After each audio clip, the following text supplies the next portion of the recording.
Hey everybody, if you would like to be on camera or microphone or camera and microphone, please raise your hand. I know the word panelist is scary. Don't worry about it. You do not have to speak if you don't want to. But if you ask me later why you aren't on camera, it is because you did not raise your hand. So just putting it out there for everybody. If you do not raise your hand, you will not be on camera or microphone. And I realize I need to repeat that more often. It's for people that show up later.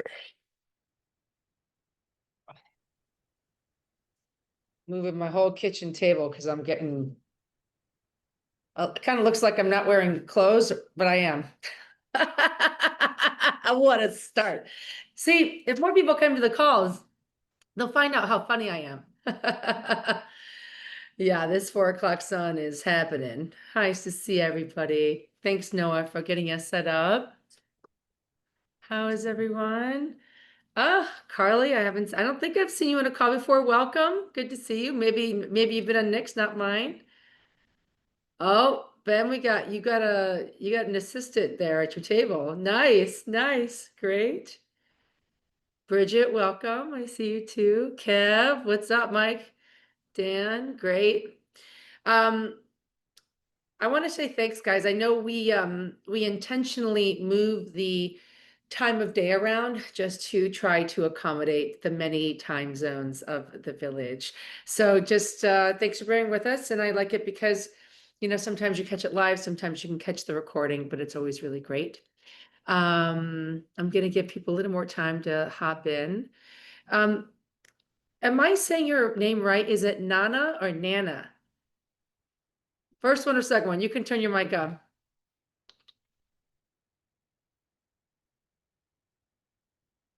Tap your screen and you'll see the mic, and then your mic will go on. Oh, oh, she's trying. No worries, Carly. Thanks for writing that. Yeah, I say it every time I post an article.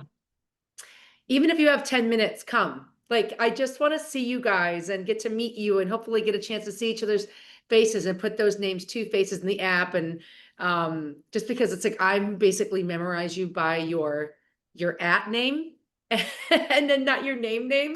So this is just such a joy. Nana, you got your mic working. Go for it. Nana, talk to Yes, us. yes, I'm Nana, right? Nana. Okay, so is this a term of endearment or is your name Nana? It is Nana. It is not a shortcut or something else. It's just plain Nana. So in my family, we call my grandmother our Nana. And I was like, Yes, it's okay. But I'm like, no, you're Nana. Okay. See, this is why we get on the Zoom calls, guys. This is because I would have had a whole different assignment for your name. Wonderful to meet you and have you. I did see you submitted a video as well, which we love. Tish is here. Amazing. Sandy, Eric.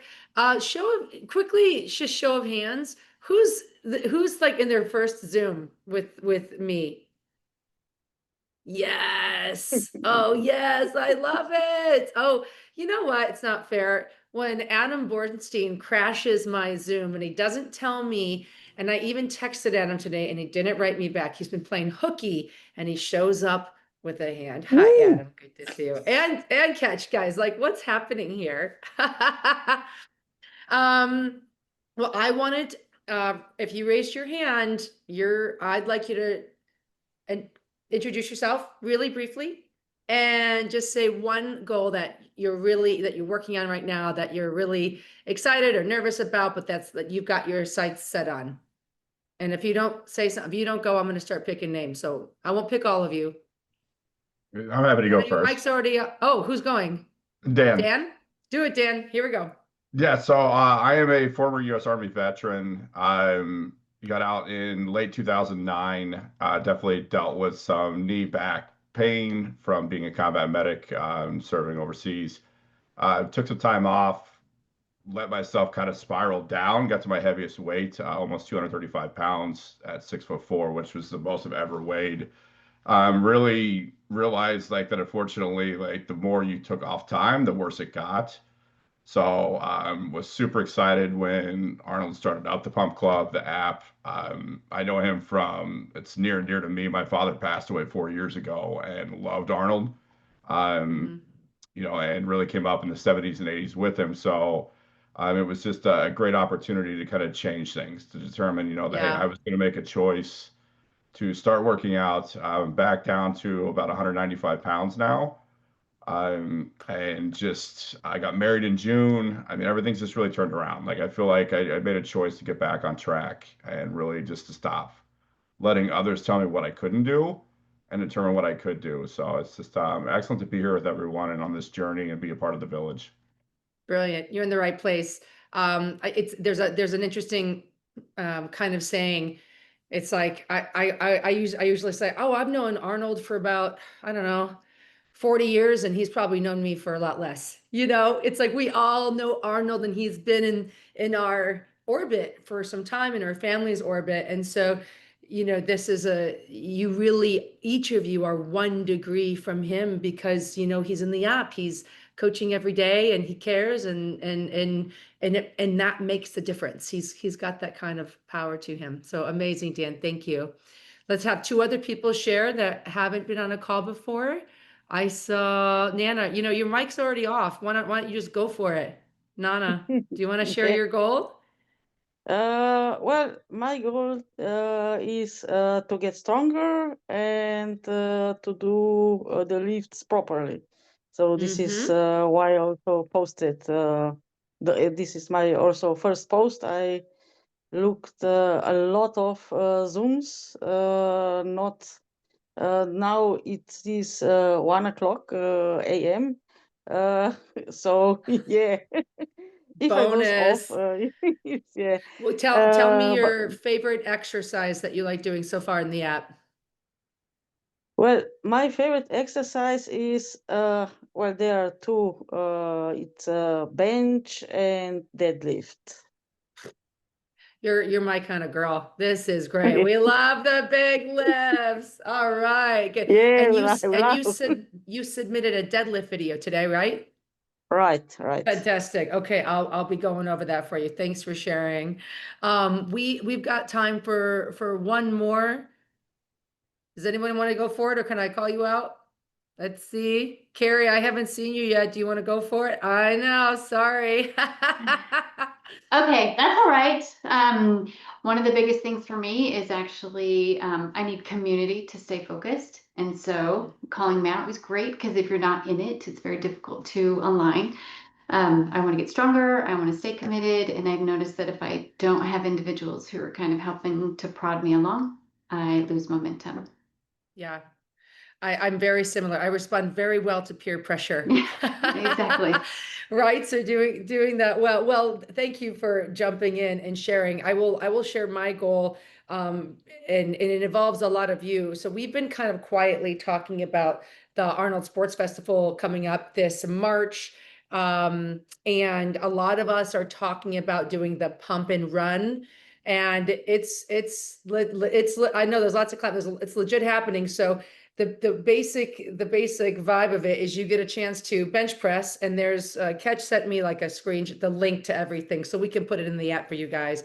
But based on your age and your body weight, you have a bench press to lift, and every time you lift the bench, it removes 30 seconds from your 5K time. So this is doing something that I love, which is lifting weights, and something that I cried over on my last Zoom call, which is running really slow. So it's going to give us a chance to work in 2 different lanes of our body system, 2 different lanes of our courage, right? But we've got some time to prepare for it. So I am putting it out there that is my goal coming my way in March. And anybody that's coming to the festival, I think you should just plan to go ahead and do it with me. I know there's a handful of that have already committed, but it'll be really fun to do the pump, do the run, support each other together, and do it. So I wanted to throw that out. Amazing.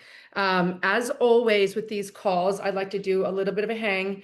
And there were some people that submitted questions in the app that couldn't make it. And so I'm going to go over 2 or 3 of those, and then we're going to jump right into form checks. Okay.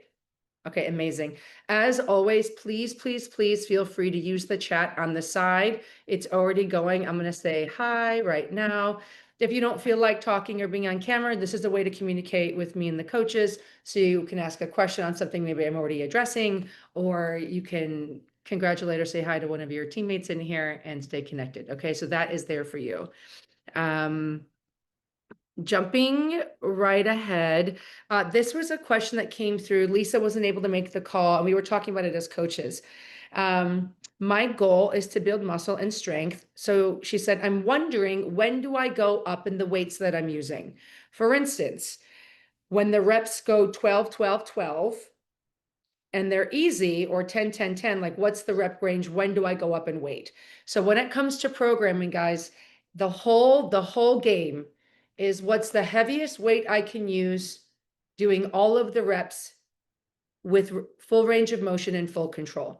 That's the answer. So let's say in the program, it says 3 sets of dumbbell bench press, and I pick up 20s and I do my 12 reps and it feels pretty easy. Well, then I'm going to grab heavier weights my next set, and I'm going to go to 25s, right? Do another set of 12. I'm thinking, man, I kind of did well. I'm going to go up again. And that's why we have that tracker in the app, so that you can track what you did each week. And you can say, oh yeah, I remember I finished those great. I can go up again. So instead of going a set of 20s for all 3 sets, I want you guys to, upsell. I want you to put those lighter weights down, grab a heavier set. And the reverse is true as well. So let's say I'm feeling like King Kong Jen. I'm like, I'm grabbing 40s. I can do this. And I go and I hit 6 reps. I hit 7 reps. I'm starting to like get a little sticky. I'm shortening range. I'm not getting all the way up. Maybe I stop at 8 reps. I take those 40s, I put them down. I grab the 35s. I finish the set, right? I'd like to always point out that the workout police are not going to give you a ticket because you changed your dumbbells partway through the set. Push the weight, do all the reps. You will get stronger. You will gain muscle. I hope that answers the programming question. Okay. Wonderful. There's another question regarding programming that this is excites me. Did you have a question on that, Z? You want to go ahead? Is that on that, or is it a separate question? Sarah? A separate question. So I was just being patient. Okay, you're gonna go. You'll be next. Okay. Well, actually, your mic's on. Just do it right now. What's your question? I'm ready. I'm trying to figure out if I'm having shoulder soreness, if it's just my body's not used to this.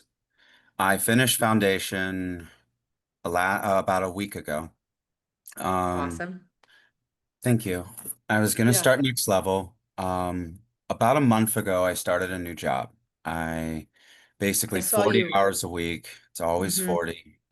Lots of overhead lifting, forward lifting, lower lifting.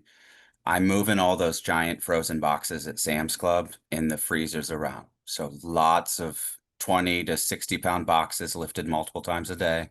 Yeah. My shoulders have started talking a couple weeks Mhm. ago. After a few shifts, they'll reach like these, like here right now, it hurts, or it's like a Mhm. sharp, and I can't figure out, because I've always kind of had a little bit of an issue with knowing if pain is there or not. I've been so detached from it. So like when my body's actually talking, sometimes I don't even hear it.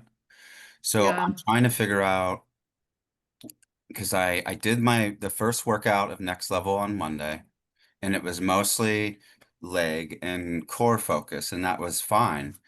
But today I got out of work and I could, towards the end of the shift, I could barely like get these up. Yeah. I can't, not all of this is bad. Mhm. I've never felt anything like this in my shoulders before. I'm Okay. thinking about calling the doctor Well, and trying to let me see step in. somebody. I hear Yeah. you. So Am I so in my head or what? Well, first of all, now I understand your passion for going into physical therapy and learning, because I see now your desire to learn about what's going on with your body and really listening. And I call it body talk, guys. Your body is always letting you know what it needs. If you're hungry, if you're thirsty, if you're tired. And in this case, I don't think anybody needs to be, even though your job is on the heavier physical side, lugging these boxes around.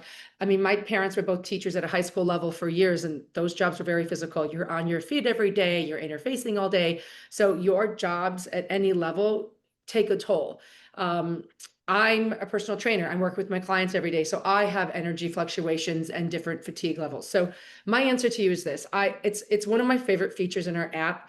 In our personal settings, we have a feature that lets your program be flexible. And why I like that is because I know if there's a day that I have at work or I'm especially tired, I know I'm like, you know what, I'm not going to lose this workout. I'm not going to miss this workout. It just pushes to the next day. And you can take that extra day of rest if you've had a lot of moving with boxes kind of a thing, right? And whereas the other day you said it was like legs and abs, you're like, I'm fine. This is a great thing. So I like using that flexible toggle. Now I'm going to warn you, if you guys do that right now, when you hang up the phone with me, it will restart your clock.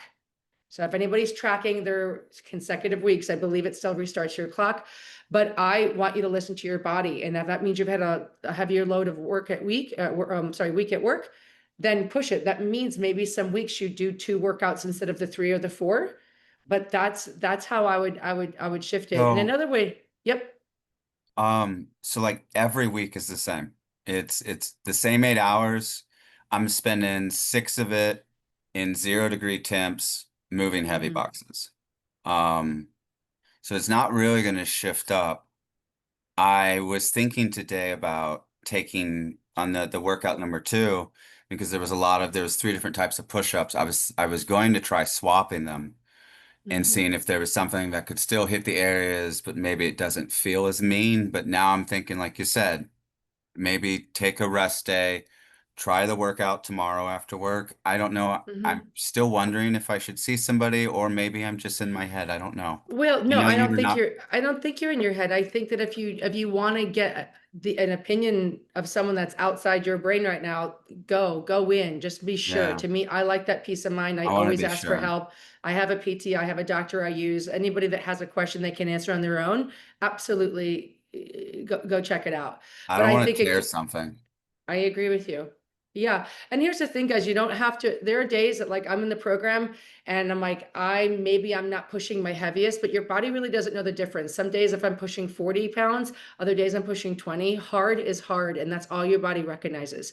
So don't judge yourself if you need to change the weights for the day. Sometimes I like to go lighter, move slower, get blood flow versus a lot of muscle breakdown. And that's a way you can continue to participate and stay with the program without grinding your body down further, right?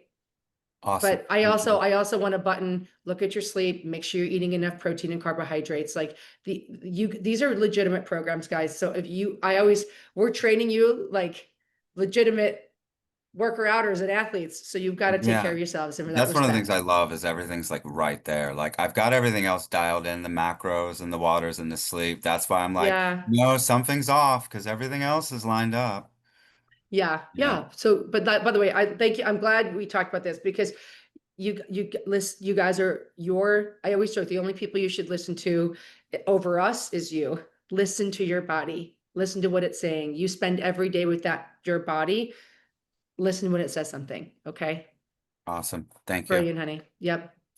Um, there was another programming question that came up regarding basically this person has a lot of extra goals that they want to basically supplement some of the programming in the workouts. Now, guys, these are programmed with a lot of intention. So the question was basically, should I just add in exercises and superset with deadlifts and superset with all these other movements, or do them at the end? Leave the programming intact.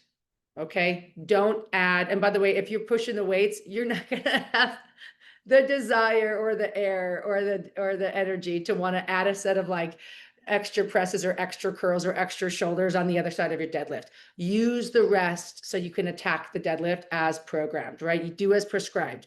And at the end of that workout, you've got time, you've got energy, then hit your accessory stuff. All for that. More than happy. I love that you guys have the enthusiasm to stack and extend what you're doing, but do it after the program. Okay. Don't shift it up. All right. Brilliant. I'm just taking a quick hint here. Jacob, by the way, shout out. I see you were squatting in the background. Kudos to you. I do a question about omega-3s. I read about it. Do you use it regularly? I personally do. I think it's incredible for joint health and brain health. But don't just take it because you heard it's good. Like if you're symptomatic and have things going on and want to do more research of why you should take it, great. But guys, if I took every supplement the internet told me to take, I'd be out of counter space. So is it good? Absolutely. I use it for me, but it doesn't mean you need it. Okay. So maybe send me a note, Jacob, in the app and just tag me, let me know what your interest in it is and what you're feeling. And then I can help you better decide if it's something we should include for you. All right. Amazing. By the way, I realize Daniel and Adam in here. If there's anything you want to add on what I'm saying, boys, I am not beyond reproach here. This is one of my favorite. Let me jump in really fast. Yeah. Because I want Adam to jump in too. For the people who are trying to add to programs, because I see Alexander just asked, I have a question about that. Sometimes I'll add a core workout since I'm working on my core. Is that okay? Mm-hmm. Let me talk to everyone from experience. Everyone's seen Adam call me stupid catch pretty frequently. Stupid catch was term of endearment. It's a term. It is a term of endearment, but the rule is ask, avoid stupid catch. And that rule means stick to the program.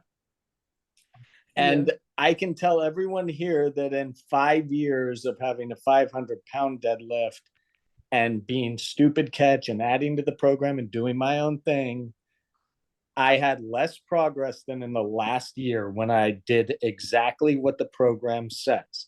I look better. I'm much stronger. That deadlift went from 500 to 600 in 1 year. My overhead, my clean and press today was 185. I'm sticking to the program and I'm seeing results. So when you say, I want to add core, I get it. But you're not realizing your squats are a core workout. Your deadlifts are a core workout. Every single thing you do should be a core workout because you should be doing everything with tension in your body because that's how you protect your body. So I wanted to say that from experience and give Adam the chance to tell everyone who wants to add to the program and thinks more is better what he's told me for 10 years and I finally started listening to in the past year. He's a quick study, you guys. 10 years, the same message. So, what I'm going to tell you is something that we've written about in the app, and I highly recommended you guys just searching things, especially when we talk about muscle growth, right? Everything that you're going to do from an exercise standpoint exists on this continuum of intensity and fatigue, right? The more intensity that you push with, the more fatigue you accumulate. The more fatigue you accumulate, the less intensity you can generate. So at some point, yes, you are doing reps. Yes, you are doing sets. Yes, you might be burning some calories. But at what expense? At the accumulation of fatigue. And that fatigue means you might be more likely to be hurt. That fatigue means you might take a longer time to recover from. That fatigue might mean you might not be as strong on your next workout and then your next workout. So oftentimes we are looking at a workout as if it's in a vacuum. Like people will send me a workout and they'll be like, analyze my workout, and they will send me 1 day of a program. And when I think about programming, as Jen does the exact same, I look at a week, I look at a month, I look at a phase, I look at a macro cycle and the mesocycle, right? You got to zoom out and you got to zoom in of how am I ensuring that you can continue to progress and get better? How am I ensuring that you are not accumulating so much fatigue that it takes away from your intensity and your ability to get better every day? Right. So the general sentiment here is that like you want to show up for your workout, you want to push as hard as you can, and some days you just won't have it. But then if you keep on doing more just to feel like you checked a box or I did more, the residual effect might be a net negative. And it doesn't mean it's not doing anything for your body, right? Let's not think in black and white terms here. But is it really helping you achieve the ultimate goal of showing up to the next workout and being able to push harder, showing up to the next workout and being stronger, leaving the gym today not so exhausted that you can't do anything, or leaving the gym today and being so famished because you did more work than you're supposed to that you find yourself eating everything else or getting hurt or overreaching. Avoiding stupid catch is because we should put the text in an article just, I think it was yesterday. Time's a blur right now, you guys. I'm here in a hotel room, light bulb. I don't have a chandelier in my bedroom, and I'm like in a room just like writing like crazy right now. But we were texting about Ketch's Superman moment is his ability to tap into that thing that lives within all of us, the thing that people who show up to our live events understand, that you are so much stronger than you think. Right. And sometimes we need to be around other people, or sometimes we need to be around the comfort of a coach or friends, or have someone who truly believes in you. Right. Jen's magic, and I've known this since I've met Jen the very first time, is Jen has a special power that she can make anyone believe in themselves more than they ever thought possible. And it is a gift that is unique to her. She is a one of one. It's why she is here. She does it better than anyone I've ever met. You get around Jen and you suddenly think like, holy shit, I can do so much more than I thought. Daniel Ketchel possesses this superpower. A little too much, right? He always taps into Superman so that his Superman cape becomes also his kryptonite, where he'll hit his 500 and then he thinks, I just hit a PR of 500. I should go for 550 the next day because I'm Daniel Ketchel. And then he gets hurt, and then he like can't lift for a while. And then he like tries to do the same thing and get back up to 500 the next day. And then he gets hurt again. And then he can't lift for a while. And then he's like, my birthday's in 6 weeks, Adam. I want to have a six pack, and I want to deadlift a truck, and I want to bench press a gorilla. And I'm like, sweet, here's your program. And he follows it to a T. And every year he hits that birthday goal, and the day after his birthday, he goes and screws it up again. And he's like, I'm going to PR again. And this is the first year that that cycle ended, right? He got in incredible shape at 40. Everyone's seen the pictures. Dude was shredded. And then he's like, I'm going to stick to the program. I'm not going to try and PR every day. I'm going to listen to the program. I'm going to strip my squat down all the way to nothing, to baby weights, and build it back up. And anyone who's seen Catch, he doesn't even look like the same human, right? Why? Because like he decided to go slow to go fast. And now he doesn't have that slide back. And now he's not getting hurt at all. And he still taps into it, right? He was maxing out today on overhead presses, right? Because that's what the program called for. So it takes a discipline, it takes a consistency, it takes a patience. Sometimes it takes fighting yourself when you feel so fucking good that you're like, man, I just want to reach today. And you're going to have those days where sometimes it's like, let's just go for it. And you should. But if that's what the norm is, and if you're telling yourself more is more, that's not the approach. Follow the program. We do the thinking for you so that you don't have to. All right, that was a very long soliloquy. I'm going to shut up now. Back to Jen. Standing O from Bornstein. Here we go. Here we go. Yeah, he's the smartest of us for a reason. Beautifully said. And the chat's on fire. New hashtag stupid catch. It's just so it might have to go on a shirt at some point on the merch. I'm going to cover one more question that was submitted, then I'm going to get to form checks and probably bring up my Swiffer to do so. So here we go. This was just a great question because sometimes as coaches, the questions will come up in these articles, and then within a few messages, you answer your own question, which this was a delight of an example. And Catch actually did respond. So Neil basically said, I'm struggling with the nutrition tracker. How am I supposed to track smoothies? And was confused on how to kind of go about that when you have a lot of ingredients involved. And within an hour window, he just answers his own question. He goes, oh yeah, I just asked Arnold AI. And it told me that I just basically separate all the ingredients in the smoothie and traffic it that way. So this is a fun reason, a fun example of don't forget about Arnold AI. He's a real thing. He's incredibly helpful. He's there for you to answer lots of questions. So just start talking to him. That's what he's there for. And he gives great answers, right? He knows his stuff. And also the other side of that is when you're doing smoothies or multi-dish or multi-ingredient meals, just do it by the ingredient. And my final extension of that is let's say last night, I made a bunch of turkey enchiladas. And I basically had made 4, and I used 4 tortillas and a can of beans and all the stuff and turkey meat. Add up all of the ingredients. I divided it by 4. That's my 1 serving. Okay, you can do that with stew. You can do that with a pizza. If you make a healthy pizza, it doesn't matter. So just all the ingredients divided by how many servings you have, and you're good to go. Okay, fantastic. Okay, I am going to get us to form checks, unless anybody had a hand in their air for any other questions that were coming up. Jen, there's 2 in the Q&A tab. Got it. If you can see that on the bottom. Yeah. Yeah, I did. I just wasn't sure. Laura, you just wrote macros question mark. Are you here to be more specific? I would guess Oh, that she's just asking what the word macros means. That would be my best or do guess. we approve of Also, them maybe? Macros also make me question anybody my- anybody new who's here, if you raise your hand, Noah can add you to the panel. Yeah, the voice of God over there is Noah. Yeah. Yeah.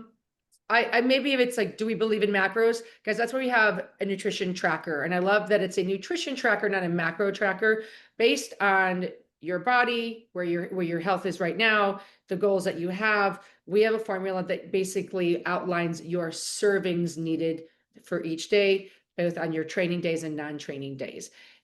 It makes it so simple and so repeatable. And as we know, those are the two qualities we must have for any habit that we're going to be consistent with. Simple and repeatable. So macros are great. Servings, I think, are easier and more accessible. Okay. The other question was, if I'm doing 2 days, is it better to do cardio in the morning and the weights in the afternoon, or the other way around? My goal is conditioning, strength building, and fat burning. So the way I think this is a very personal answer. There's an ongoing question like, when's the best time to work out in the day? And my answer is always, whenever you'll get it done. It doesn't matter. Your body doesn't know. It just knows that you're doing it. Now, for me personally, I look at lifting and cardio. I am a very high level lifter. I feel very confident. That's my bag. I feel great doing that.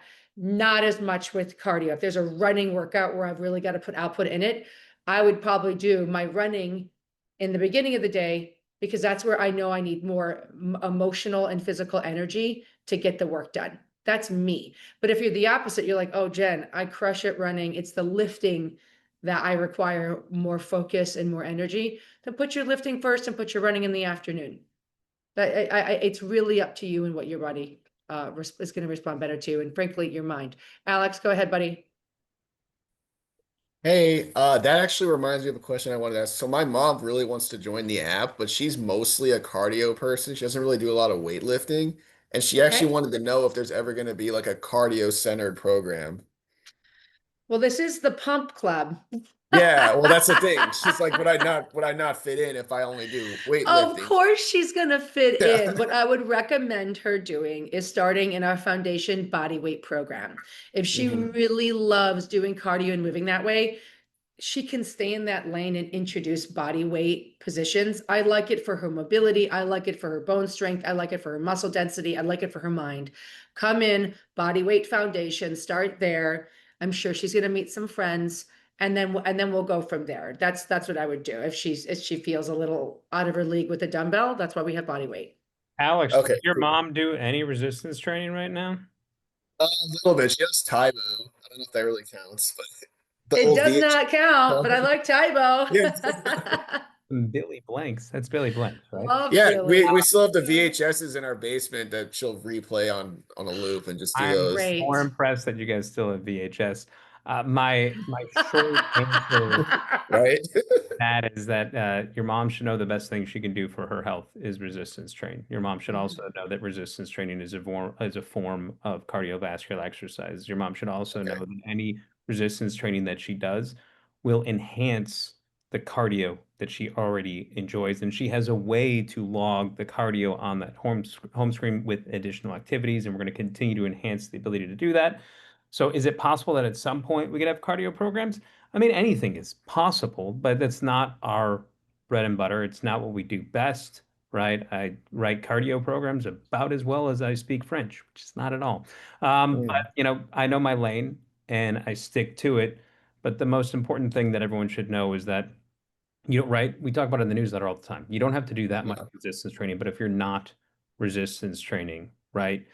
Time and age comes for you a hell of a lot quicker because Mhm. strength is the ultimate equalizer, and strength can just be relative body strength by doing body weight programs.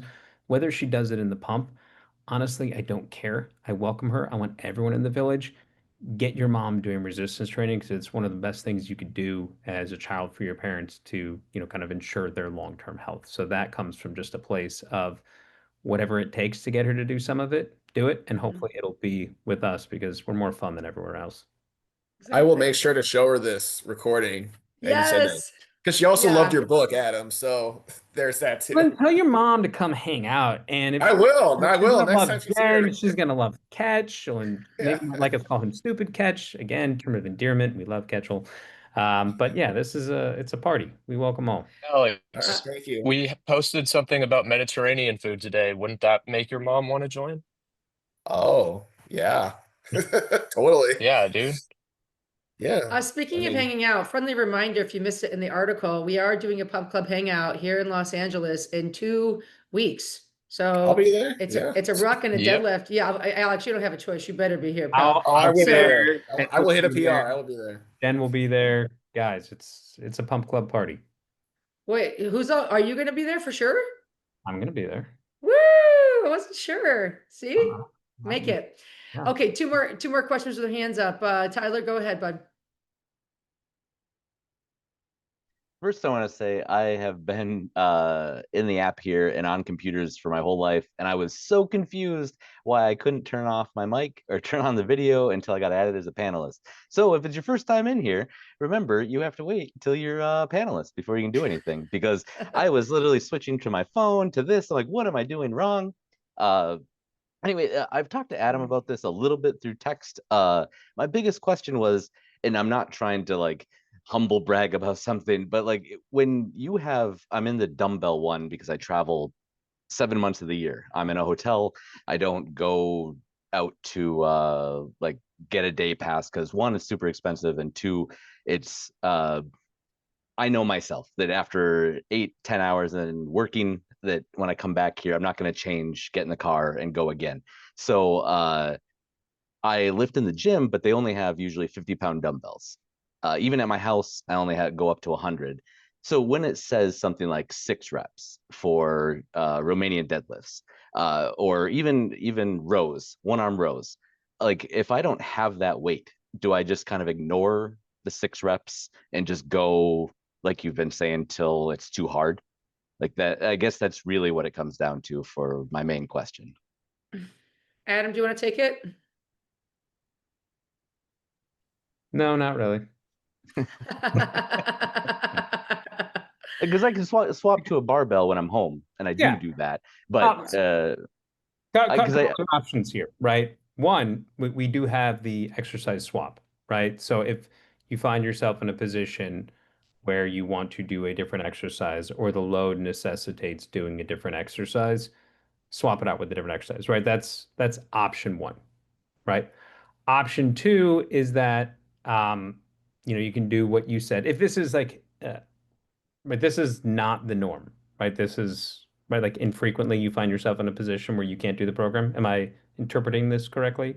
No, I spend 160 nights a year in hotel rooms, so I'd probably say half my year is like that. So I mean, it's a nice change for me. I don't have any problem. I was doing the 6-day-a-week program for a while, the throwback, and I would do that, but it's more just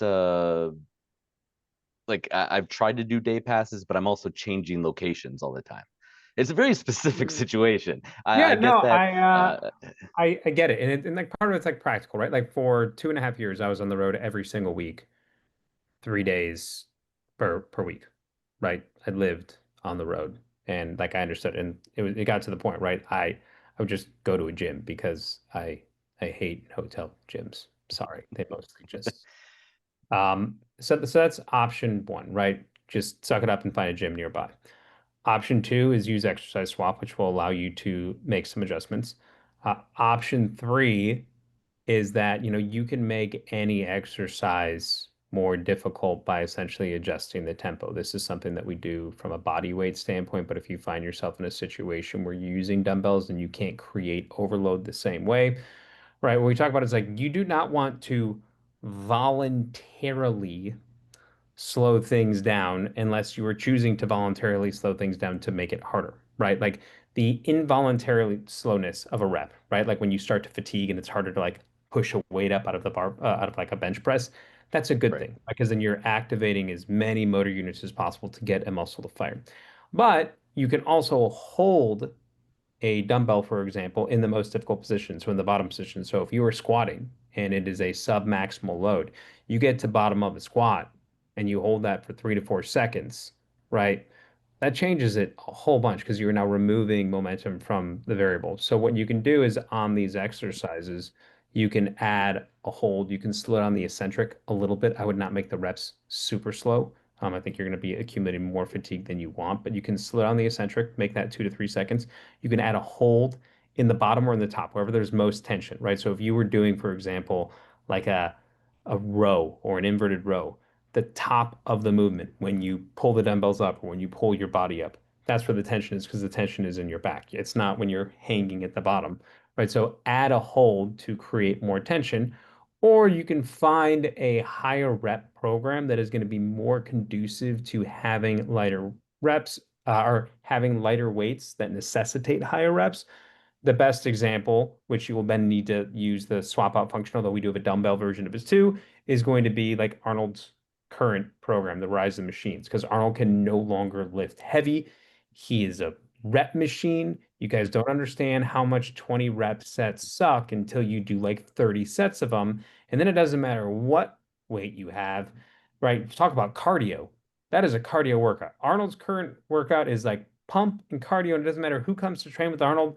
By the end, they're just like, what, excuse my language, what the fuck just happened, right? Because you do so many reps and so many sets that load becomes irrelevant. Because let's not forget, one of the fundamental things that we know about muscle growth now is that you can build muscle with higher reps and lower weight, or higher weight and lower reps, as long as you are chasing the hard reps and doing it near failure. It gets back to what Jen was talking about earlier when like, oh, you get the 8 reps, you get the 10 reps, you get the 12 reps. If those reps are easy, the weight has to go up because like you need to be chasing the hard reps because as you get closer and closer to near task failure where you can't do a single rep of an exercise, that's when you're doing the reps that count. So many people show up and they do their 3 sets of 10 reps and they did the thing, but like reps 9 and 10 weren't that hard, right? And it doesn't mean, again, it doesn't mean you're doing nothing, but when the final reps are not hard, it means your body is not being pushed to grow. Your body is not being pushed to change. Your body is not being pushed to get stronger. So you have to change those hard reps. So by having those higher rep sets, as you have in Rise of the Machines, Tyler, I don't care what weight is in the hotel gym, you're going to be probably begging to go back to a different program because you're going to be so tired of those 20 rep sets because you're Yeah. going to be quaking. No, well, I get it. I mean, I've read the first set mindset article, who knows how many times to just remind myself every once in a while. So that's where the question comes from. Is it's also a nice change for me that like at my house I have the barbells, I have everything that I could possibly want plus some. Definitely, if you ask my wife, it's way more than I need. So, but the rest of it, when I get on the road, it's kind of nice to swap to that, doing 25, 35 reps on bench with the small weights that they have there versus what I'm doing at home. So it keeps it more interesting, but I just worried a little about fatigue or what the other options are. So slowing it down will be great. Thank you for, Yeah, if for the it was response. once in a while, I'm like, have at it. But when it's half the year, the problem with like on flipping is that you're not on a program. Right. You're doing your own thing, which is like, again, better than nothing, but it's not going to necessarily get you to where you want to go. So I'd rather put you in a position where you can be more consistent with the program and see the type of change that you want. See, I'm not well known enough to be stupid Tyler. So this works out. I don't, it's more that I have to be a good enough friend to call someone. Otherwise, you're just Tyler, fantastic Yeah. Tyler, terrific Tyler, something like that. Oh, Thank you. God, that's great. You take it'll be a little longer before you get your own hashtag, Tyler. So just I have to come to more of these now that I know how to Yes. do it. Exactly. All right. Well, one last question from Dan, then I'll move on to form checks for us. Yeah, just quickly, looking for some advice on, being tall, kind of thin, lean muscle. Like I've always been challenged with getting the center chest form. So is there any suggestions or, I mean, I'm not sure. There's probably other people that go through this challenge as well, but just trying to grow that center chest. I mean, I don't think I'm ever going to have an Arnold chest, but I can go for a Dan chest. That may be my own form Well, of not with that. that attitude. Come on. Thank you, Peggy. I saw the double. Peggy was giving you mafia hands. She was like, "What are you saying this for?" I saw it. So I'm going to lead with something that Arnold he talked to us deeply about at Iron Ticket, and even myself as someone I've lifted since I was 10, something switched on in me when he was talking about it, and he talked about lifting, and we've said it before, thinking it into the muscle, and it's not just, oh, I think I want my chest to grow, I think I'm moving it there. It's really concentrating the contraction where you want to grow. And I just want to give you a concept, okay? When you're doing chest flies, I'm going to back up a little bit more. A lot of times what I see, whether someone's using dumbbells on a bench or cables, they're moving their hands to move the weight. But what Arnold does is he squeezes the muscle he's trying to grow. And as a side effect of that, the hands are moving. So you want to think from the center of where you want to grow versus farther away. It's proximal versus distal, are very fancy words for it. So what often happens, and I see this a lot of times happening with chest work, is you got these other muscles taking over, bigger traps, shoulders coming in and moving the weight, but it's not being pulled from where you want to really work. And I personally, and I've seen Arnold do it, like even if you were, I know April's not in the call, I don't think AJ, but Peggy, when we were doing curls with Arnold that day, he kept tapping our biceps. He kept giving us that sensory kind of tactile support, like right here. So like for me, I know we're doing a lot of things with dual hands, but I'll just kind of tap my chest where I'm trying to work to be like, okay, that's where I want to squeeze. And then I go into my bench press, into those sets. And I just want to let you know, it's like it's almost like starting golf and getting a hole in one on your first swing. It takes a little bit of skill to get to that kind of focus and that kind of concentration. If you guys watch Arnold's documentary, you'll see the sets after sets after sets that he did as a young man. And that was him starting on his own journey with like, can I find that muscle? I swear he can single out a fiber if he wanted to, because he's been so focused with it for so long, and it is a skill. So just be patient with yourself as you hone in that skill of concentration work. And honestly, like, listen, you're a taller guy, you've got maybe longer muscle bellies. Like I'm shorter, I'm 5'6". I know, look, I've got like my dad's biceps and triceps. It's not fair. I'm practically cheating. But this is like, I work it to my advantage, and you're going to work your height to your advantage. Like I'll never hit a layup on basketball, right? So, but like the point is just really work that in and get focused and take your time. And tempo really plays a role here too. If you go too fast, you'll lose an opportunity to not just contract the right muscle, but contract hard enough. We really want to think about the intensity of the contraction, because I'll tell you again, back to Iron Ticket Day, I did a couple of this machine curls with Arnold. We had maybe 20 pounds on the rack, and I was like, this is silly. It's too light. It's too light for us. I was sore for 2 days. I was like, what did he do to me? And it was only because he got me really specifically focused on exactly where he's like, no, not up here, not down here, Jen, here. And I had to find it. So that's what I would say, like really build that skill and have fun in the gym, seeking out those muscle bellies that you very precisely want to work, and then work the heck out of them. I'm going to add 2 quick notes, then Jen can get to the form. Probably not 2 because I'm always long-winded. Fine. 1, anyone else notice like Jen just gratuitously flexing multiple times? There was the most muscular. I think we almost got a side bicep. I know. I mean, there was a lot happening there. I give her a hard time because Ben's more muscular than me, and it slowly just eats away at my pride and ego and dignity. I have no idea what it's like to be tall, so I can't help you there. But I do know this, right? Most people try to mimic movements rather than maximize tension. It's why I have an entire article about tension. So many people say that it is like, it fundamentally changes the way they learn to lift, because they don't understand how to generate tension throughout a full range of motion. And part of it is that like people will do these cheat reps where they do like little like if you're doing a bench press, so they come down here and they're like, oh, I'm getting the weight up. And I'm like, no, no, no. As Arnold would say, full stretch, full flex. But when you are getting, let's just use a bench press as an example, okay?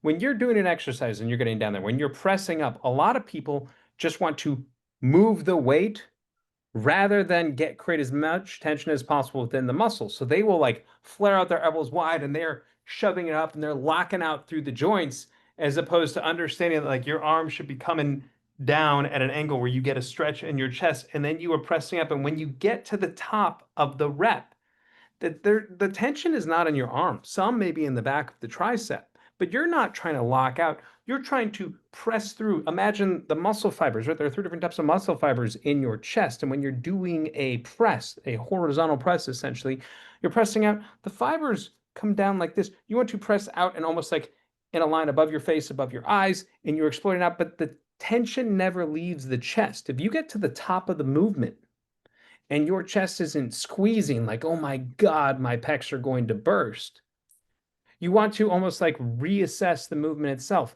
And a lot of people are like, oh, I don't want to like waste sets. You don't even have to. Anyone, it doesn't matter how much muscle you have. You could sit here unweighted and ask yourself, can I put, as Jen was saying, give yourself like biofeedback. Can I press through and create tension in there? And if you can't, you're not pushing through your chest, right? You can take any exercise. We all know the idea of like doing a bicep curl. Like I can create a muscle with my bicep with no load. I could slow it down so much that if I did it enough, you'd have to do a lot, my biceps would be like, what the hell is going on? There's no load at all. If you cannot do something unweighted and create tension, right? There are exercises that become so intuitive. Like if you had to do a calf raise, you would feel your calves, right? If you had to do a squat, if you didn't feel it in the front of your legs, right? Like your form is probably a little off. Doesn't mean you're doing it wrong. You might be doing it more glute based where you're pushing your hips back. You could take any movement and boil it down to a bodyweight movement and then try to translate that and pull it over to when you add the weights. You should be able to push through where like, I'm taking this and I feel, oh wait, for me, if I just push out right here, I don't feel it in the center part of my chest, right? And it's because the fibers and like my arms are shorter than yours because I'm like basically a tiny human. But what I'm doing is I can push across through the midline and then, oh, when I'm going down here, no, I don't have it. I feel it in the back of my arm. When I come up here, I start feeling it. And like right here, my whole chest has tension in it. Right? So learn what it feels like to create tension in any muscle. And you can do this with any body weight exercise and then be like, this is the feeling I want. And then your job is to maintain that. And it's actually easier to do it under load because you're in like, oh, well, I've got this weight. But like sometimes it might require you to step back the weight temporarily or necessarily because when you were doing it before, the load was in your joints. And people are like, that's why people are like, oh, my shoulders hurt with my bench press or my elbows hurt with my bench press. Guys, like I can't like, I'm probably going to go and get hurt doing it tomorrow now. Like I can't tell you the last time I had a shoulder or elbow issue because of bench press, because I now know how to stack joints and push through the muscle and keep tension in the muscle where it's like the joints aren't even part of the equation, right? They're a mover, but they're not bearing the load. Number 3, is this number 3? No one even knows anymore. I'm pretty sure that's a Duncan Keith jersey in the background. So go Blackhawks. Go Hawks. Let's go. Cubs, can you win a game, Cubs? Jesus, the Brewers are smoking us.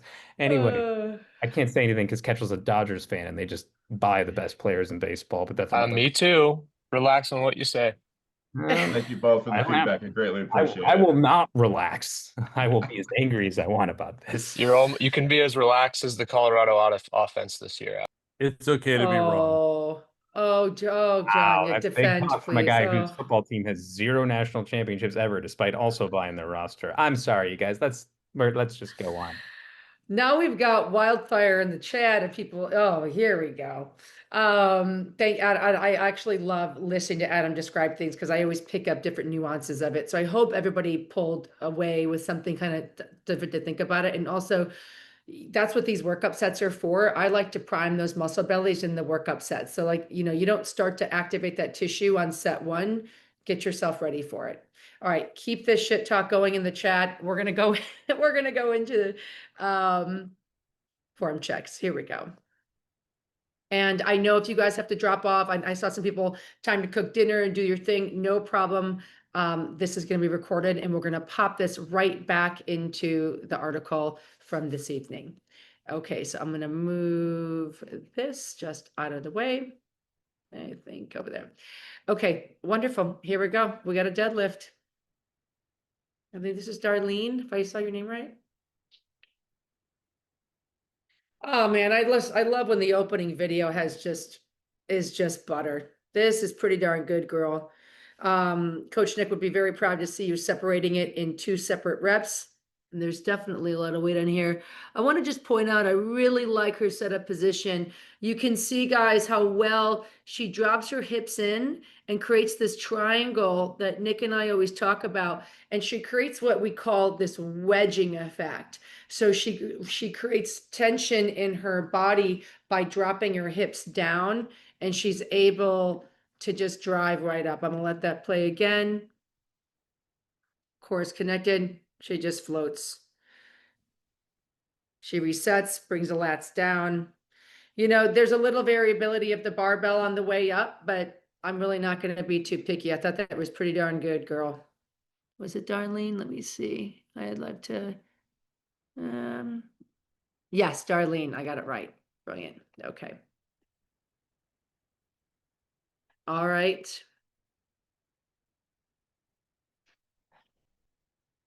A little bit of a balance loss here. So I'm going to get picky. Starting right here.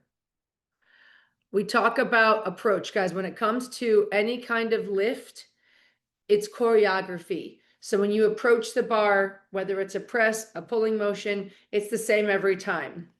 And in his setup, you can see, and I think he said his name was Jose. I'm sorry, I can't see the name on this one yet. His feet are a bit behind the bar, which means he has to force his knees forward and takes his shins out of that vertical position. And so basically there's basically like a waterfall effect because the feet are too far back, the knees must go forward and the hips must come down in order to compensate. And so now instead of pulling from a stronger loaded position, his hips are a little bit low. Now what's fun, he still gets it up because he's strong in the pump ab, but see how his body corrected the position on the way down? Look at how different his body is. His knees are more vertical. His hips are actually starting higher. I would love to see a bit more mid-back tension. And I'd like to see the chin just dropped a little bit so we have a straighter line of that spine. Some guys, for every action in the spine, because he's arching his neck up, it's creating a little bit of a round here. I would drop the chin a little bit and get those shoulders back a little bit behind you. And then the load straight up. Much better on numbers 2 and 3. I love this 360 angle. Honestly, I would just really work on that first rep, and that's why we also like to encourage the break at every rep. So you have to restart the rep every time. But get a little bit more tension in here and start with those shins more vertical, and you're going to be in good shape, my friend. Yep, Jose. See, I was right. Okay, Joanna. God, we got a lot of deadlifts kicking off things today. Okay, let's see. By the way, I just love seeing your homes and your gyms. Like what's on these walls? I am just obsessed learning about you guys. Thank you for posting. And the music choices. Oh, I learned so much about your personalities. Okay. I bet she's using straps, maybe. She's getting locked in. Okay. Ooh.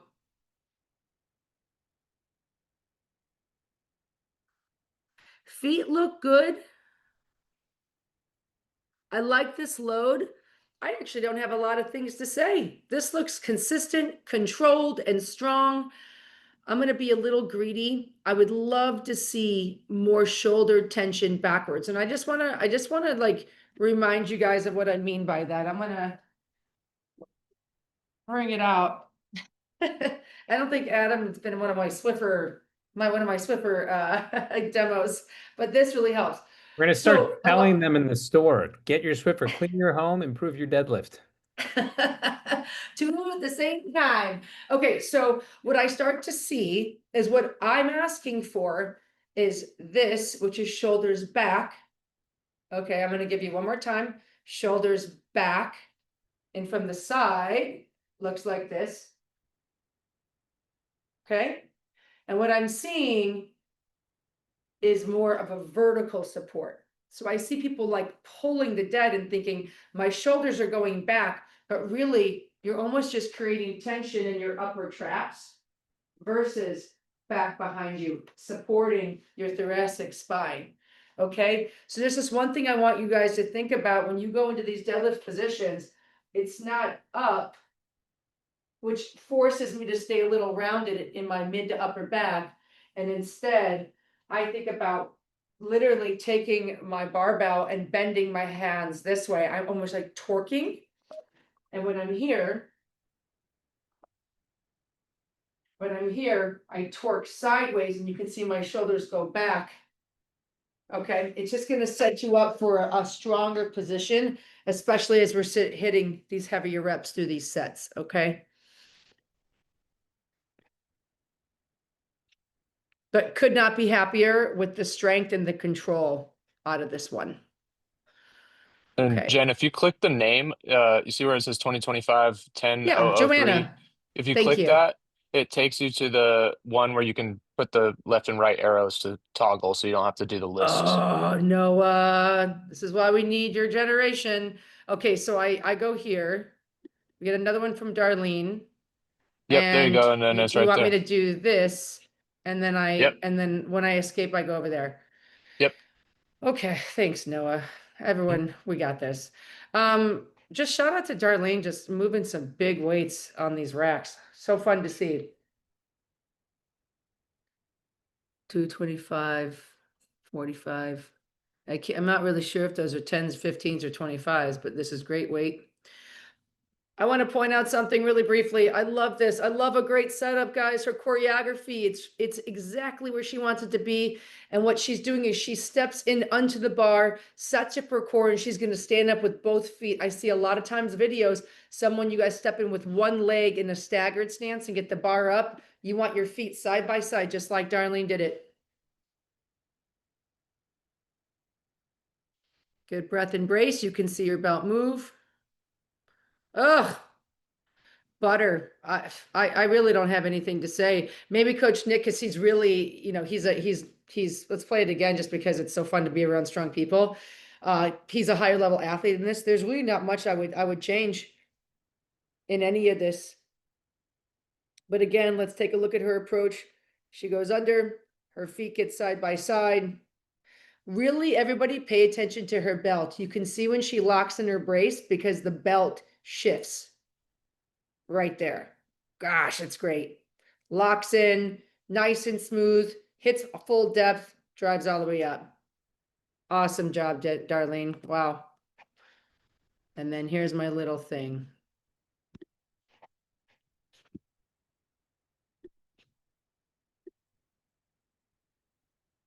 Everyone's favorite, front squats. Oh, this is great work. Look at all four corners of his feet on the ground. I would maybe bring my hands slightly closer in. They're a little bit wide. I'll show you what I mean in a second. But I absolutely love what I'm seeing right there. So technically,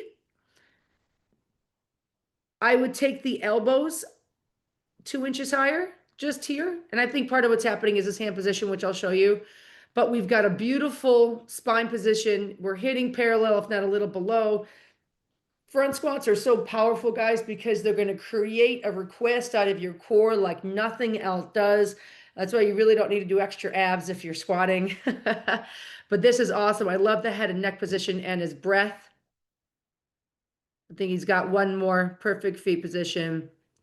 I'm going to stop my share and show you this real quick. Oh, I probably have the video still going. Hold on. No, you're good. You've got your screen going. Is it okay? Yeah. Well, I'm just gonna let it run because it's gonna keep playing. Part of what I'm seeing, guys, when you approach a barbell, his hands are kind of wide like this. If your hands are too wide, it doesn't matter what I do. I'm pretty mobile. I cannot get my elbows higher. So what I'd like him to do is bring his hands in a little closer so the elbows have the range. The other thing that sometimes happens with front squats is people grab too narrow and then they're hitting that sad kitty position and they really can't get the elbows through. So you want to make sure that you're grabbing wide enough to where you have enough of a shoulder base. My front squat position is the same as my overhead press position. It's identical on the bar. Okay. So grabbing here and we're right there sitting on my shoulders. So he just looked a little bit too wide for my taste. And I think with that, he would have been in a better position here. That was awesome. Great submission. Hey, Jen. Yeah. I had a question on the front squats and getting more of that mobility with your elbows up, because that's like one that I struggle with of trying to get that elbow up and getting into that position. And I just feel like it's all that tension in like my forearm and stuff. Do you have recommendations for that? Yeah, time. I've been front squatting for a long time, probably since I was 18, maybe 16. The 3 steps that Nick and I tend to like to go for, and I will show you all right now. So basically, I dream a genie, right? So you're still front rack loaded. You're still going to hit that position where the bar's got to stay up. Sorry about the sunlight, you guys. But this is step 1. It doesn't touch your wrists, doesn't touch anything. If the bar's going down to your biceps, you're going to be in trouble. You really got to keep the bar up on those shoulders, okay? So this is number 1, starting there. Number 2, Frankensteins, okay? Or the mummies, whatever we call these. Some sort of ghoul, okay? Arms go out. Everything's the same, okay? The position and the posture of your spine, your legs are loaded. And then step 3 is we get those fingertips on and we're ready to load. It just takes some time. I like using my workup sets to get that going. I don't want you to jump into your heavy sets in here because it's going to be a lot, but it's your body will adapt. That's what your body does. That's what it's built for. That's why we've survived this long on this planet. So just take your time, move through those transitions, and this will get better. One other thing we can do, and pardon the mix shift, I'm going to use a cord. You can use straps, and you can kind of basically make a loop like this. So when your bar is set up, you grab, you put it on either side here. You grab it. It's easier when the bar is set in place. And now look what I've got. I've got my bar in the right position. I've got my front rack. I'm giving myself a little bit more space with my wrists, but I'm connected with straps in the grip and everything else is still the same. Cool? Yeah. Yeah, cool. Yeah, it's what I feel like my front squats, that's where I struggle with is I've got so much pain and everything trying to hold that in that spot that I can't do very heavy weight because of that. So just trying to work up to it. So yeah, I mean, so that's what I would say. I mean, the reality is if you can get to a place, like use the other positions to get the work done, but use the workup sets to start to get that wrist in that position. It will come. It will happen. I also would love you to look at maybe taking a fascial roller and getting into not only your lats, but your pec muscles. It's probably going to be kind of sticky and icky, but if I can release this tissue here and here, you're going to get more space to get that position. And that might be what's holding you back and why you're feeling it in your wrists more. Cool. It's what thank you. It's what Nick said to the last form check, I think, to stretch the lats and the tricep, and it make a little difference. But I'm blessed that suck. That's the only way to do it. Let me show you. While let's just go for it. So you guys are gonna love-hate me for this, but we're gonna do it together. So here we go. You've got to think about that your lats go pretty deep. And I like to start right at my bra line. And I basically sit here and I shear. I'm not rolling like this. I shear backwards and forwards, right? And I kind of roll forward and back. Forward and back. I find an icky spot. I shear. Then I roll down an inch, holy cow, I need to do this. I'm not going to do my whole arm. But you roll forward and back, and your body will tell you when you hit a spot that needs attention, that's getting stuck and sticky, right? Your fascia, your muscles, and then you shear. I want you to go all the way up into your armpit. And what happens here is now you're getting lat, and now you're getting that pec major and minor attachment. So you got to get in here and, breathe, and you might make some noises, but if you can start to release this tissue, you have access to better shapes. And we want you to be in these positions. Cool? Cool. Awesome. Thank you. Yeah, of course. I'm always so worried you guys are going to go on the floor with me and I'm going to find like a bunch of like a dirty floor. And they're like, I knew Jen spilled after herself and never fixed it. Okay, here we go. You started with your Swifter workout though, so you're good. I know. I'm out of Swiffers though. I have the Swiffer, but the pads are out. So it's a really confusing time in my home right now. Okay, it's going back. We're into Ben's video. Here we go. And let's open this up.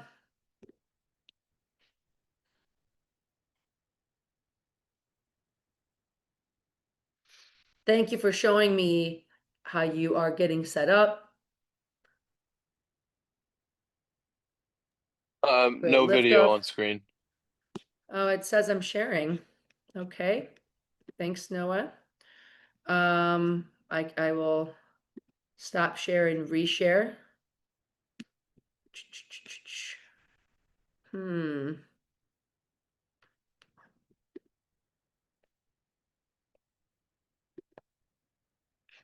Yeah. Good now. Thanks, guys. Yep. Appreciate it. All right, so Ben's hopping in. He's getting set up. I want you guys to pay attention to his lift off. A lot of times the bench is set too low. He's got plenty of space to clear the rack. I love that. Make sure you've got that. Right, it looks like right at his nipple to like chest line, and you see the bar travels up and over. Exactly what I want to see. One thing I'm going to point out that I'm obsessed with, great. Look at this great position. Ben's elbow is directly under the bar. That's what we want to see with bench press, okay? We want to see that moving, that joint with that main mover right directly under the bar, which is a really important quality. One thing that we can't see is right here, and I want you guys to consider this with your overhead presses and your bench presses. Make sure the bar, and I'll come out of screen share in a second here. If you're pressing, I see a lot of times the bar is sitting in someone's fingertips versus stacked over their wrists. So I know I'm not, like say I'm pressing, if I'm pressing like this, a lot of times the bar is like this, and it's not under the heel of your hand, which is supported by your elbow and your shoulder. So just make sure you get to the top of that bench press. I always think about like punching towards the ceiling. The bar is not going to slide off that hand. Keep your thumb around it. I'll give you this angle, right? I see a lot of this at the top of a bench press, right? Make sure knuckles are pointing towards the sky, and you should be here, travel slightly up. This is your range of motion, all right? Ben, the only other thing I would crave is squeeze your butt on that bench. Guys, it's such a great opportunity to get your body tight. And get your abs on. I can't see your legs or your feet, but that's the only thing. Really squeeze your butt to stabilize a little more, but this was a great set. I don't know if I need to be arch or not, or flat, like the flat belly, or if I push through the floor. Yeah, if you squeeze your butt, you'll get a natural arch in your lower back. That's fine. You don't need to do more. You're moving, you're doing exactly what you're supposed to be doing. So okay. Don't change a thing. But that natural arch, that natural bridge that you're going to create will happen because your points of contact will be your right foot, your left foot, your ass cheeks, your shoulders, and your head. All right. So I don't know why, but I don't know why, but when I tried the PR like a few weeks ago, one of my leg slipped, and then it pulled super hard in my hamstring of the left leg. Yeah. So, Yeah, but Ben, I mean, guys, I think I'm bench not pushing press, the right way. bench press is a full body exercise. Just because your arms are moving the weight, think of it like a squat. Your legs are bending and straightening, but your upper body has a lot to do up there. So just think about that when it comes to it. So having your feet stable and making sure it's not slippery or slick or whatever that is going to be really critical in your setup. I hope your hamstring's okay. What a fluke thing. Dennis, did you have a question on this, man? Yes, on the bench press. I think Yeah. when you said we squeeze the butt and we have an arch in our lower back, but I think if I remember, we have to push. I will say behind and not upper with the body. Like, I mean, when we press, we will push on the same weight on the bench. Is it what I understand well the last time with Nick? I'm not quite sure what you're saying. Pushing it But from I my mean, feet. with your body, when we squeeze our butt and we are leg driving on the bench press, I think we have to not figure out, but we try not to push upper with our body because we don't want to have a. I see what you're saying. It goes back to what Adam was talking about, like that maximum tension. You want tension so you can drop and drive with that control and with your body loading. Am I pushing through my legs a little? Yeah, but not up because you want to stay connected to the bench. So I see what you're saying. Yeah, you're staying there, but it's like if part of the bridge isn't secure, it's going to be hard. You're not going to be able to use it. So it's a very interconnected lift, because as we just heard from Ben, one leg slipped out, his hamstring pulled, you know what I mean? And he was doing heavy weight. So it's like it all connects to create that support. Make sense? Yes. Brilliant. Okay. Yes, and actually, Nick told me to put the plates under my feet so that I have more ground. Like I wish I had a bench to show you guys, but so for anyone listening that does bench press, it doesn't matter if it's a dumbbell or a barbell. If your feet aren't fully flat on the ground, if you're dangling or maybe your toes can touch but your heels can't, put a plate, put weights underneath where your feet are to raise the ground so you can have full contact with the ground. Thanks for bringing that up. It's such an important tip. It's something I do in person, but forget to talk about sometimes. So thanks for that. And here I squeezed my my glutes, as you said last time. Yes. So I think at the end I'm not arching, but you'll see. Yes. I love the inventiveness of making those weights heavier with the bags. I don't have the in-between weights, so this is awesome. Hey, listen, no excuses. You're getting it done. It's amazing. Oh yeah, Ben, way better. Last time Ben started to get tired and arch a little bit for some momentum and through fatigue. And I told him, squeeze your butt, keep your spine and your hips out of it, and let your arms do the work. And this is awesome. Yeah, I mean, it's just a shoulder raise, but man, it's like it'll kick your butt. Awesome. Yeah. Great adjustment, man. So happy to see you took the note so quickly. And look at that smile. Here we go. Thank you. Okay, of course. All right, Andres, amazing. Nice to see you submitting again. Yep, I'm here. Andres, talk to me about the deficit. So I'm doing maximize strength. Okay. And I'm practicing this ones, and I wanted to check my form because I've done them a few times in the program, but I've never had them checked. Great. Yeah, this is real life. I'm already impressed, and I haven't even seen you lift yet. Okay, let's see. Oh. So I like the tension. I saw it happen. Yeah. $100 says you don't straighten your back. Who's gonna win? Let's see. Ooh, okay. Okay. So guys, deficit deadlifts are no joke. This is requiring Andres to reach further in order to get a deeper load on his hips and hamstrings. But what it's doing is requiring you to change your shape up here, Andres.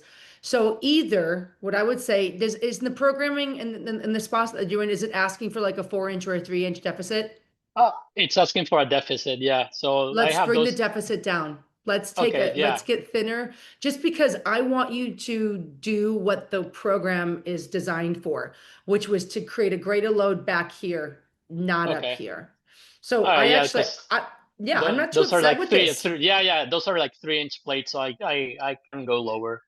Go half the size and work your way up. You know what I mean? You'll Okay. get there. I started with like a 1-inch plate as well, and then I worked Yeah. up to wheels to 45. So I had the same exact experience as you.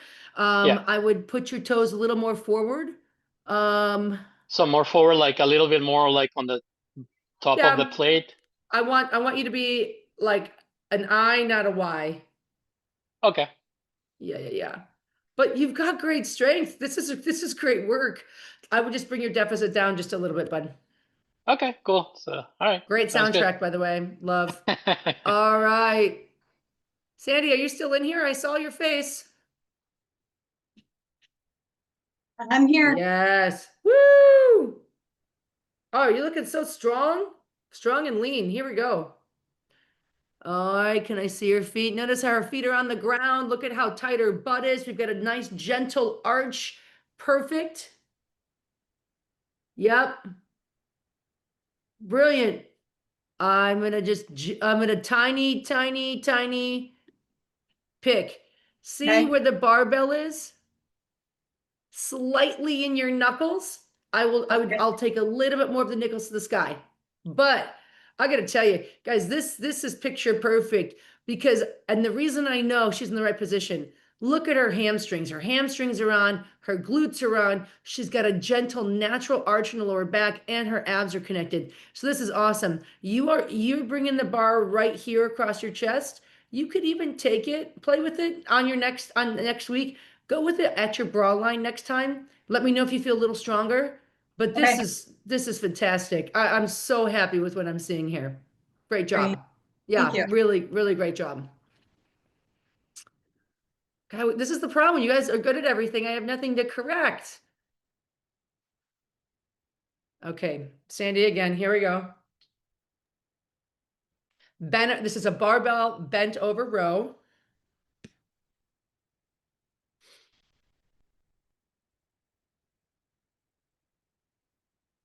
Great start position and good control. All right.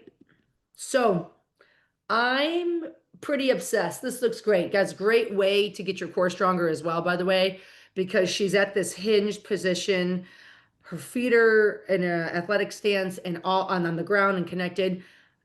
You're pulling almost upward towards your chest. And I want everybody to watch what her shoulder does. I want you to watch what her shoulder joint does. It's not bad, but as the weight's going up, you're going to see a forward rotation in her shoulder capsule. First one's pretty good, and then we get a little more tired, and then she gets a little more tired.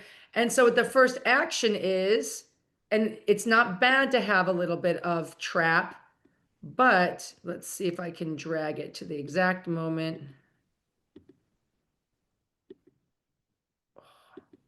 Oh, did you see that? Oh, I'm so good at this. Look at that. First movement. Me. So instead, Sandra, instead of like going up here, by the way, nice triceps. Woo. I want to see this bigger muscle turn on.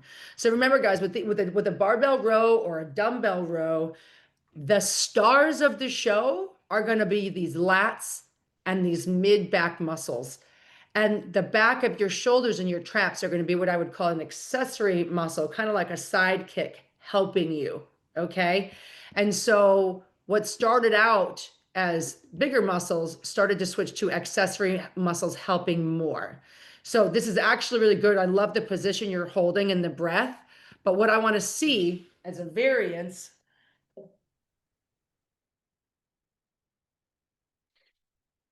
So let's see. Yeah, can I just wait? Here we go. So what I'd like to see, this is the position, instead of this, and see how the shoulder rotates forward, right? I want to see back. So even though it's a back exercise, I think about, can I get my chest forward? I think this, and what I want you to pay attention to is specifically my chest in relation to my shoulder, okay? Watch the difference. Try to get out of the sun.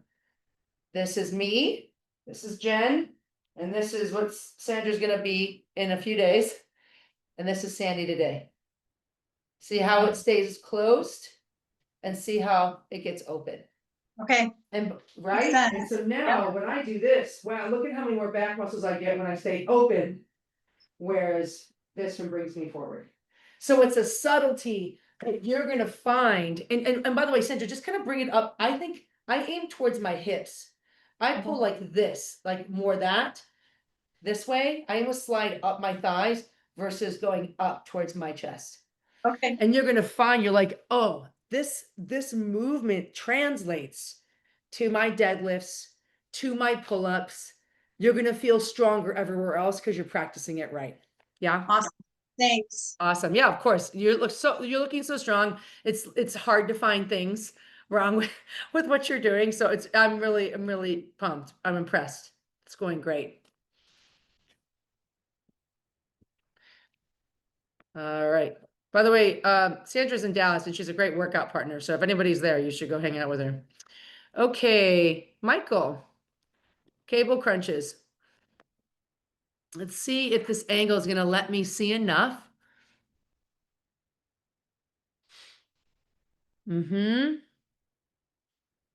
Great. So there's so much good happening here. With the cable crunches, remember the star of the show, if we're focusing on what the prescribed exercise is the core contracting in and up. And what I'm seeing, and by the way, your arms are support characters you're holding here. But what I want to see is your abs initiating the movement versus your hips sinking back. And I'm seeing a bit of the hips stepping in early. So you can see Michael's kind of folding at the hips and probably getting some core work in. But what I'd like to see, and it's going to be really tough for me to show you guys because I don't have a pulley machine, but I'm going to try. The shape versus, so Michael's kind of doing this, using his hips to go back. I want you to pretend this hand's, I think I got to give myself a chair. Pretend the chair's not there. I want you to stay in this region. So instead of going backwards and going like this, I want you to stay extended and pull this way. So what we're doing is we're creating a really great stretch on the muscle. And then from there, we're contracting into like this cat-cow position versus just folding and bringing my hips back. So if it's hard to feel it, lighten the weight a little bit. And I want you to keep your center of gravity not over your knees, but about a foot in front of them. Cool. And then, so because of that, then we get to be in this region and I'm pulling in and up. And we've all seen in the infamous pumping iron, Arnold does this. I feel like he does the whole rack, but he's basically taking it and again, initiating movement from here and pulling it in up. That's how he kept his weight so small, but he kept it so built. Okay. So just think about it that way versus letting your hips go back. So center of gravity, keep it over in front of your knees versus back behind them. Cool. Oh yeah, good, Bridget. You know, it's funny. I to be honest, Bridget was saying if she struggled with these crunch and she loved it. To be honest, I was with my dad in the gym probably 8 years ago, and he was the one that corrected me because it's hard. You can't see your body. Certainly feels like I'm working hard down here. You know, like you're down there, you got the weight, you're trying. And sometimes it takes another set of eyes to help you see where your body is kind of repositioning. And it was my dad that was just like, oh, just shift forward. And then you're there. You are going to crease in your hips. You are going to load backwards some. But again, just think about like we get stronger and we build muscle bellies because of the stretch that we provide on the muscle. So if I stretch, I can have a bigger curl and contraction, right? Like Adam talked about. So with my abs, if I can stretch, I can contract and load. It's the same thing. Oh, thanks, Peggy. Yeah, I'm gonna try to look at the time. Are we still good to go a little bit longer? I've got more videos to do. Yeah? I'm gonna keep going, okay? All right. I know Nick will do another one of these this week, but I'd like to get through more. I know we chatted a lot in the beginning. Okay.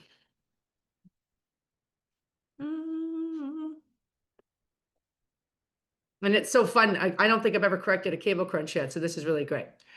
Okay, Chris, here we go. Squatting to a box.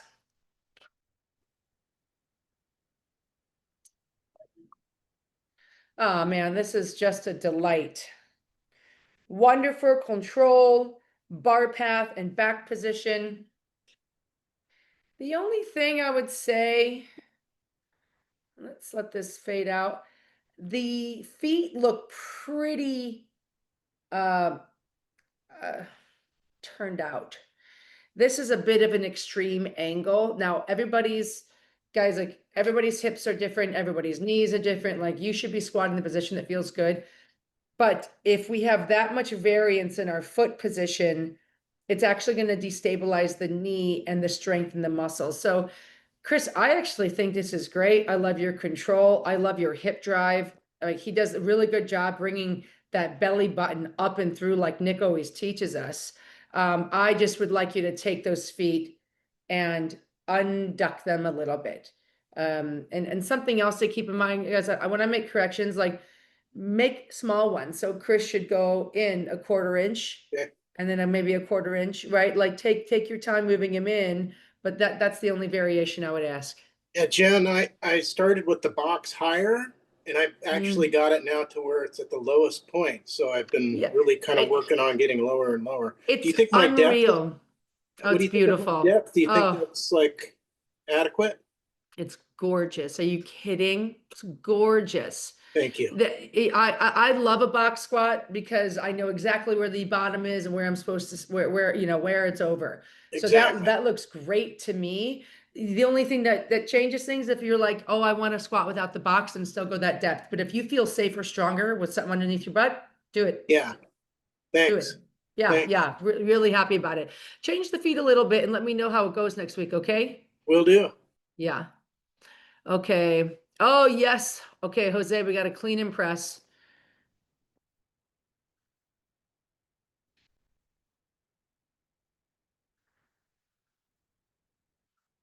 So it's a seated clean and press. So we're going to bring up to front rack and press, come down and return.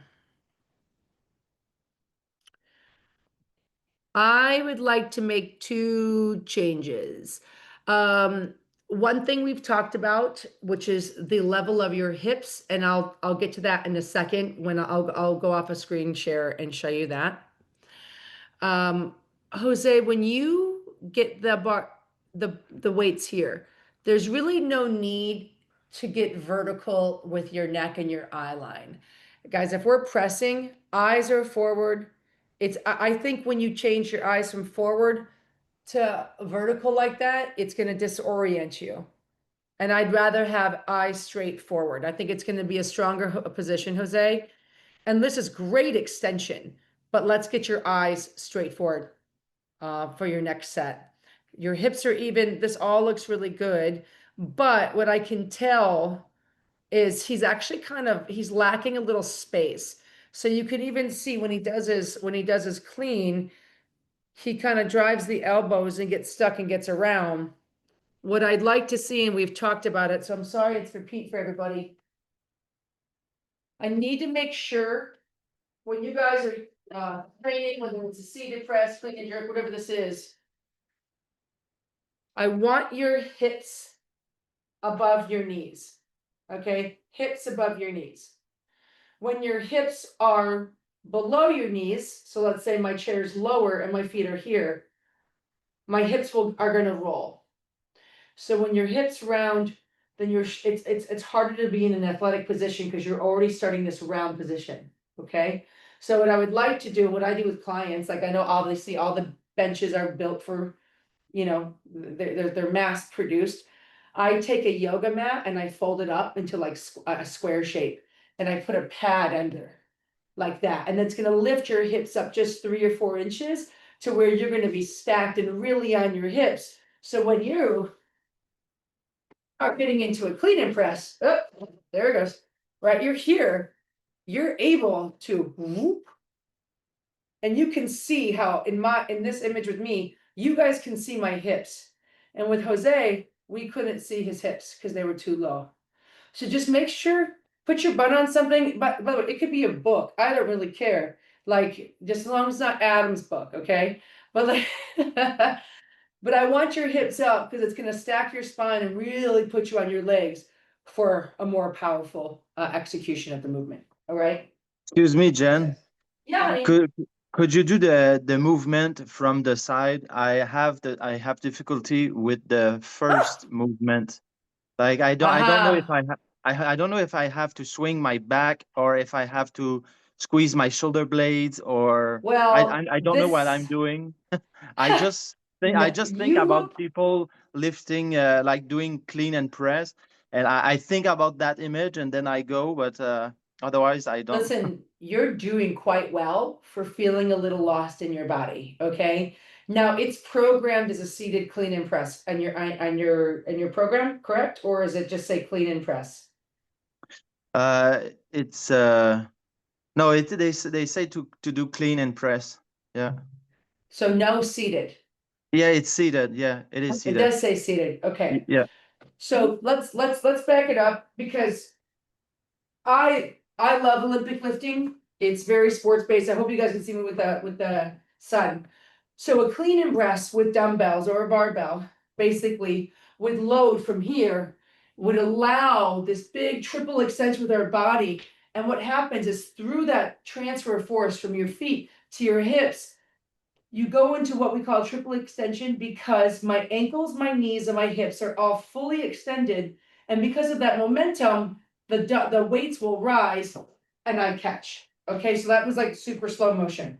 I'm gonna do it again. It would be here, drive, drive, drive, drive, up, catch. Okay. What we're doing, because it's a very advanced movement, we want to teach you the pieces. We're trying to emulate that top half of the clean into the press. And so when I do these, you bet I'm swinging. Because otherwise it's just like a high pull, right? Which is what I see you're doing. So for me, I would sit here, I would go clean, press, down, down. Take a breath. Press, press. So I have a little bit of that like high pull extension, elbows come up and get right around. Is that answering your question okay? Yes, yes, it is. Yeah, Thank because you. that's what it's going to be. When we get you on your feet, it's here, right? Which it's so fun. But what's really great is like when you break down these movements into pieces, when you put it together, you're like, oh, I remember that spot along the way, right? So, and the other thing that's going on too with your video, Jose, those weights are kind of wide. And so I feel like you're almost holding out a little bit so you don't hit yourself. And that's okay. It's an anatomical disadvantage that doesn't really matter. You're moving the weight, you're getting stacked, you're pressing.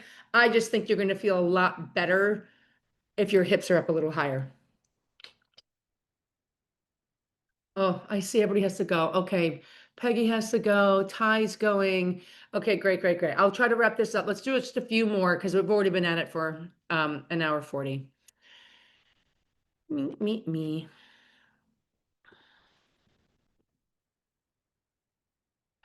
Great moment.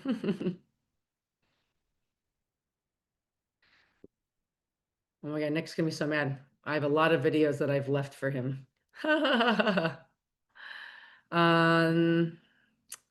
No video. Let's try again. We'll get another one from Michael. This is actually great because we just talked about rowing. Let's see if you can see.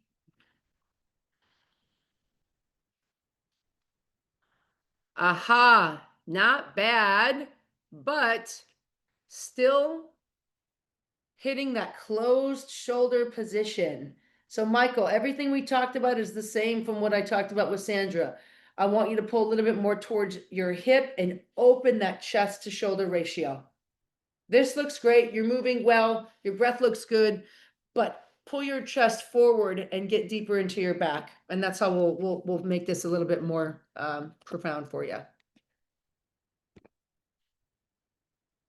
Oh yes, Nana, are you still here? This is great. We finally got to yours. Yeah, I'm not sleeping. And you're not, I mean, listen, it's 3 a.m. now. So I'm overjoyed that we're at your video. Okay, here we go. Oh, this is wonderful. Okay. I'm going to watch this more than once. So Nana, what I want you to do, I want you to tuck your chin a little bit more at the beginning. Hold on, I'm playing again, and then I'm going to pause. So here's what I'm loving. Your shins are vertical. You have, this is where I would take a little bit of a chin tuck, and we've got this triangle. What I was waiting for you to do is that wedge we talked about, where you basically creep this tension in your arms and you drop that tush like an inch or two. All I'm asking you to do is just slightly lean, sounds funny, but lean back to where almost like you're falling back so that barbell can go up and towards your hips. You want to pull, it's almost like the barbell is coming up and back towards you. And since you don't quite drop your hips, your center of gravity basically stays a little bit over the bar. And I want you slightly behind it so we can gauge more of your hamstrings in your bottom. Okay, we're going to watch it again. So if you see how, and you got a little off balance there. The second one, you do the same thing. You're still just a little forward. But your third one, you load a little bit better back on your butt. Oh, that was better. Did you see the difference? Yes. Oh, yes. It was great. So part of part of what's happening is just getting familiar with the position and finding it. But just make sure you keep leaning those hips back just enough, and it kind of takes that slack out of your arms, and you're gonna be in a stronger position. Okay. Oh, I'm so glad this is awesome. And I love your barbell setup. I love how you've raised the bar. This is a genius way to make sure the barbell's in the right position for you. So that's awesome. Thank you. Yes. One exercise, I'm going to try to find it. That is Nana. Tish, is your name on your video? Yes. This is the last one I want to do. This is a good one. Tish, you there? I'm here. Yes. Oh, great. Okay. Sorry, Tish asked in the app and sent a video. So this will be my last video. The question was, and thanks for writing it out and really being clear. So this is a dumbbell pullover. And her question's very specific and specifically important. Should the dumbbell come all the way to the floor on the descent? And where should I place my body on the bench? Having a bench behind my neck feels better. I'm not sure if that's right. Looking forward to the call. So this is, to me, the most effective way to do a dumbbell pullover. So I'm going to play the video, let her do it so you guys see what the move we're talking about. She's got her shoulders right on the bench, and you'll see she's far enough forward to where her neck is actually supported. That's what I want. So the question is, should the dumbbell touch the floor? Mine never does. Mine never does, but it doesn't mean that it's bad that yours did. What the point of this exercise is a really big request on the lats and yes, some accessory triceps. The only reason your dumbbell touched the ground was because you bent your elbows further. And because you bent the elbows further, it actually takes some tension off the lats. So if you keep those arms a little longer, like keep that micro bend in the elbow, which I love, and it's important because we want that maximum tension. you're going to feel this movement more where you're supposed to. Now, bending it more goes into more tricep. And that's more of the accessory exercise, not the focus. So, oh, I see you're adjusting again. Oh, because you wanted to touch it. Yeah. So honey, I liked your first position where your shoulders were more here up front. Your head was relaxed on that bench. And and by the way, this is a better arm position here, but all you did is you changed the angle of your body so you could touch. So I look at pullovers almost like squatting without a box, like really feeling that tension and then driving back up with the muscle. And then just squeeze your buns because it's going to turn your abs on. And when you turn your abs on, you're going to bring your rib cage down a little bit and you're going to feel it even more in your lats. Make sense? Okay. Yeah. Yes. Yeah. This is Yeah, really thank good. you. By the way, great weight. And I want to compliment the position, guys. Look at her hands. She has one hand over the other, so it's really secure. Like I said, I just want your head moved up. Okay. Okay. And just one thing to show you guys, like when it comes to work like this, see if I can do it on here without, yes. Yeah, we got it. All right. So like, I like to put my butt, this is a little high, right up next to my bench and I get up, right? And I've got my weight sitting on me here. So this isn't really wide enough for the bet, for the, when you can see like my shoulder blades are on the bench, my head is relaxed. And what's gonna happen is a lot of times people arch to get further, but if you just bring your rib cage down, like if you connect your abs, you put way, again, more requests on your lats back here. So I'm right here. I get a big long arch and reach, but I keep my abs on to get the most out of that lat position. And then when you're dismounting, come down here, you can put it on the bench next to you. And then ultimately, I just kind of walk my way down. Oh, this is definitely like a bench for eating, not for lifting, but we all get the idea. Okay. I know I get a little long-winded and I like to demonstrate more, but I hope it gives you guys more visual takeaways on different positions in your bodies. And thank you for everyone that submitted today that I was able to get to. And if you did and I didn't get to, I'm sorry. I know Nick will cover it this week. And to all our newcomers, thanks for joining. It was really, really great having you. Have a kick butt week. I'm excited to see you in the app. If questions come up or you want to celebrate stuff or whatever it is, literally like just at Jen Widerstrom, let me know what's going on. Let me be in your corner. We love doing this. And please look at the events coming up. I think it's the article from September 30th, where we list everything coming up with Pump Club from Iron Ticket to the Ruck and Deadlift event on the 25th. Please, please, please just come hang out. It's our favorite thing. And don't forget to start to get ready for your pump and run for the festival. Okay? Thank you so much, Jen. Thanks, Yeah. Jen. Of course, you guys. I love you so much. I'll see you Thanks, soon. Jen. Bye. Keep Thank you. pumping.